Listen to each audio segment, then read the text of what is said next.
Hi, thank you for watching the Gemhawks YouTube channel. Today I'd like to show you a variation on a design we made several months ago now, which was the Galatea bracelet or bangle. I'm going to show you how to make the Galatea rings necklace or pendant today.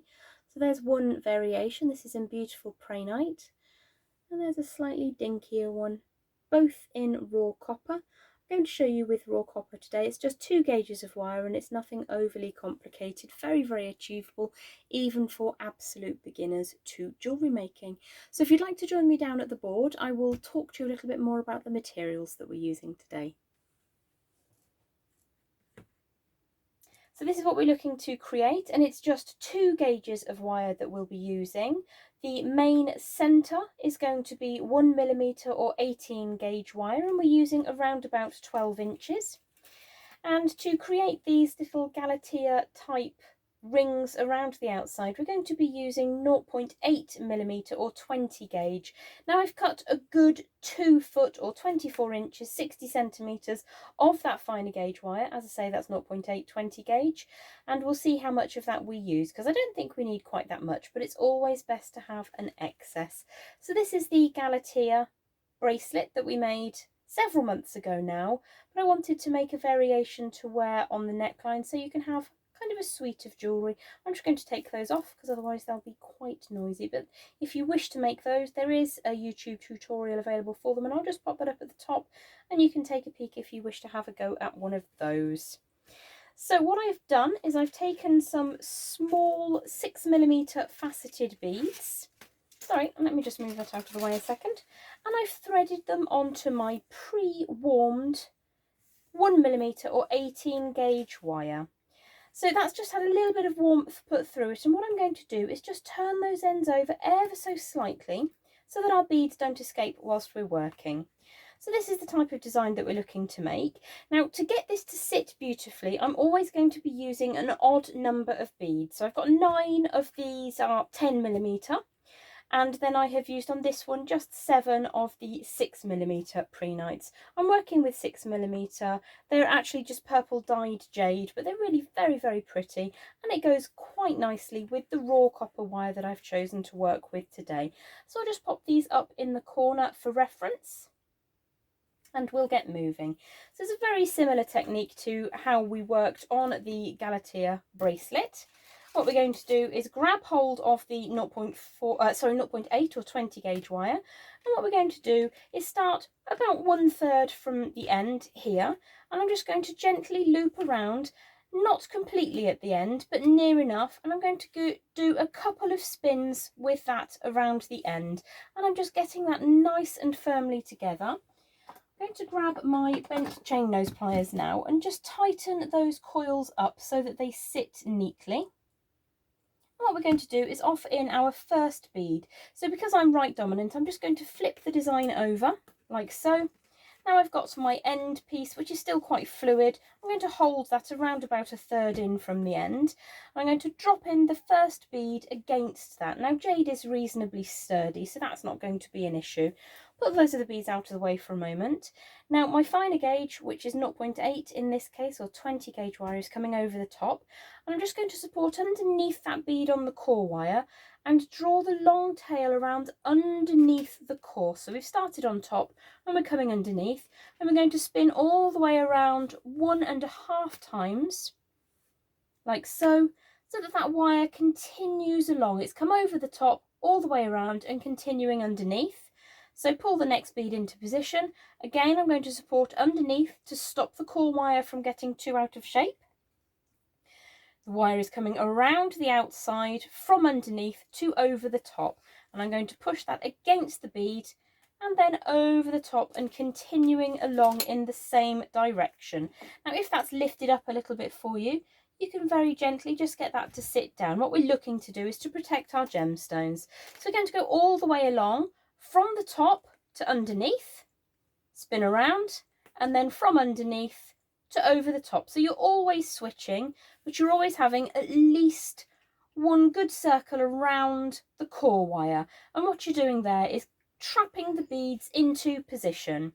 So the next bead comes into position from over the top all the way around underneath, spin around, next bead in from underneath all the way around. Over the top is where it escapes to.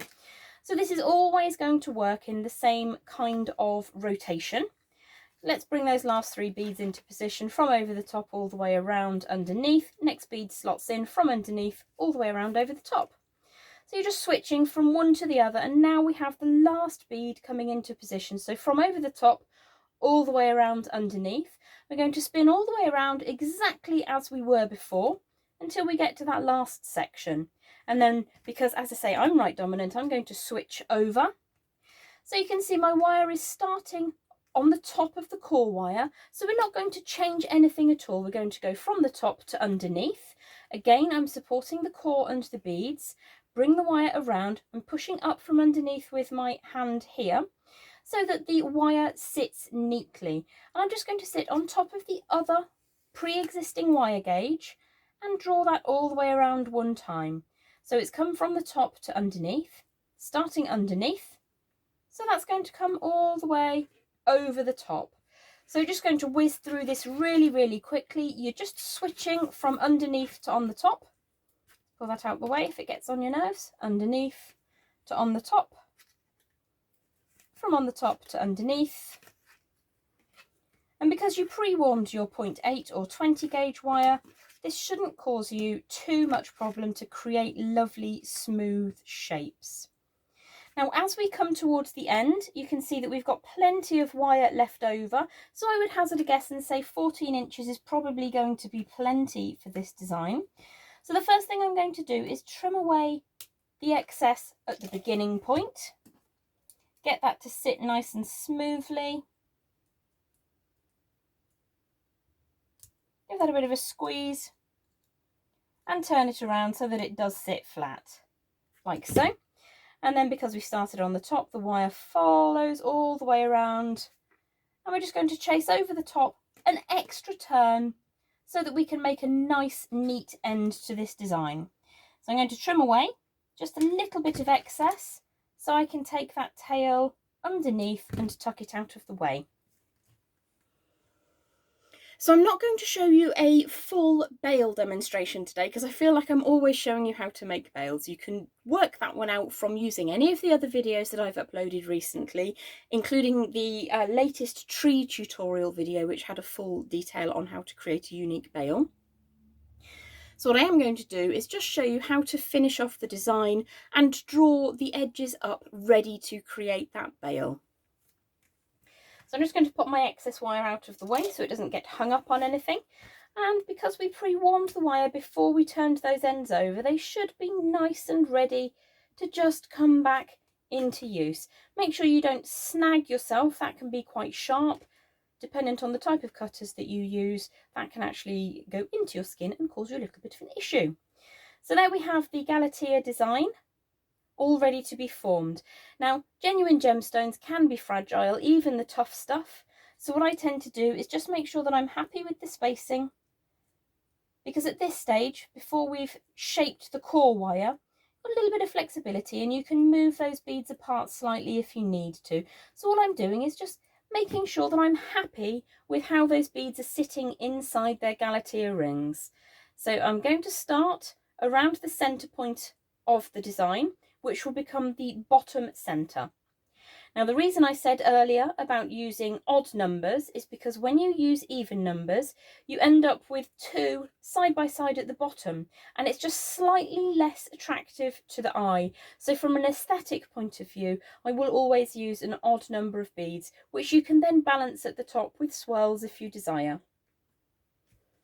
So we're starting with that central section that we've located, and I'm just very gently listening with my hands, as it were, to how the wire and the beads are coping with the stresses.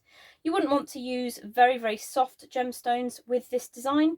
You may regret that. They may shatter for you, or gemstones that have innate flaws in them might not cope terribly well. So as you start to create, you've got a little bit of a horseshoe style design at the moment, which is actually quite attractive. You can probably work with that if you want to. But what I'm going to do is start by turning away these 2 tails at an angle so that once I bring those together, they are really quite upright. And that's when you can come in with your weaving wire, probably 0.4 or 26 gauge, to bring that together in a fairly traditional back and forth design. Now I'll show you very, very quickly just here. This is quite a close knit back and forth design. That's 3 weaves on either side. And then this one is slightly further apart, which gives a really attractive basket weave design. So it's entirely up to you how you want to work those. But the idea is that you would do a little bit of basket weaving along here, either close together or a little bit further apart, and then you can turn that into whatever bale you fancy. So that's the end design that we've created, part of a matching set, and with the barley drop earrings, which you can also take a look for if you wish on my YouTube channel. It's quite a nice suite to be able to offer.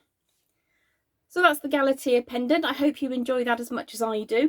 If you are suffering from a creative block or a bit of a slump in jewellery making, something like this is really handy because it is ever so achievable, but it also gets your mind ticking over, gets your hands back used to making, and it can often bring you to another burst of creativity. So I hope you love that one as much as I do, and I look forward to seeing you again very, very soon.